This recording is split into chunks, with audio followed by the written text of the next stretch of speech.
I think there's a lot they can do from the PR perspective and communications perspective. I think that the giving room is a huge and wonderful opportunity, but again, I don't understand the business model behind it. How are you going to make money from it, and how are you going to manage that?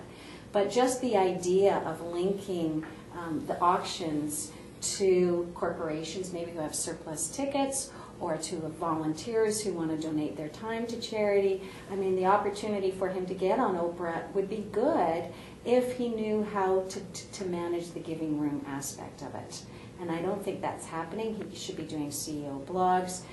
There's lots and lots of things that are missing right now, and maybe it's a question of money and putting people behind it. As we know, if you're going to do a PR campaign, you need significant bodies and a long-term push to make it work, and you're not seeing that here. I wasn't familiar with Auctionwire, and I wasn't really even familiar with this as an opportunity from a charitable giving perspective. I may be unique in that respect, but how do you build a brand and also sort of create awareness of this opportunity when there's just what seems to me a total lack of knowledge of this in the market? I guess it leads back to what's the key objectives and where is he trying to go with this company? I mean, is building a brand isn't going to bring revenue to your company, why would you be doing that right now at this early stage? So I think I'm a bit... Sorry, not to interrupt, but isn't building brand awareness critical? If I'm at the MS Society or the Canadian Cancer Society and I'm thinking in terms of, okay, fundraising initiatives, don't I need to be aware of Auctionwire as a vehicle to help me get where I want to go? Absolutely, but you're not going to be needing to go on to Oprah to that. That's a targeted, very targeted list of people. And that's probably more direct mail or direct email than PR. Okay. I mean, PR, we're talking about all of your different stakeholders, and that's one very small aspect of it. You have the media as well, you have your employees as well, and I think in terms of his employees, that's why this is a bit fractured. It's his employees who want to do the giving room, and they want that to be part of this business. It sort of is going like this with the actual business model of bringing in revenue and servicing auctions. He talks in his business plan about expanding all over the world. And I'm wondering, well, where's the acquisition portion? Why wouldn't you be buying these other small auction wires all over the world? Why are you starting from scratch? And where is this going to come from that you have the money to be able to do this from scratch? So everything's a little bit up in the air. But in terms of the PR, if he needs to go after charities, it's very easily done.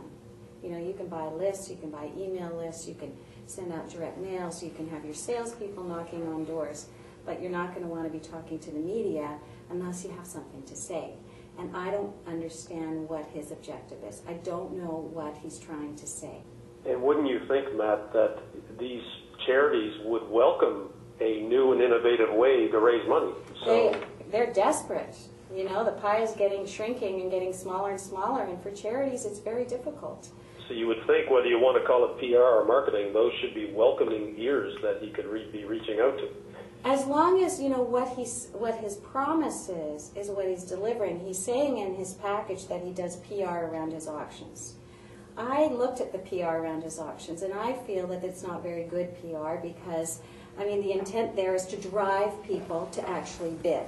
I participated in one of these auctions last summer, and it was a very high-profile auction, and nobody knew about it. And so I ended up winning all of these things that I had no idea I was going to win because no one knew about it. And when you have very high-profile situations like this, you can get tons and tons of publicity around them.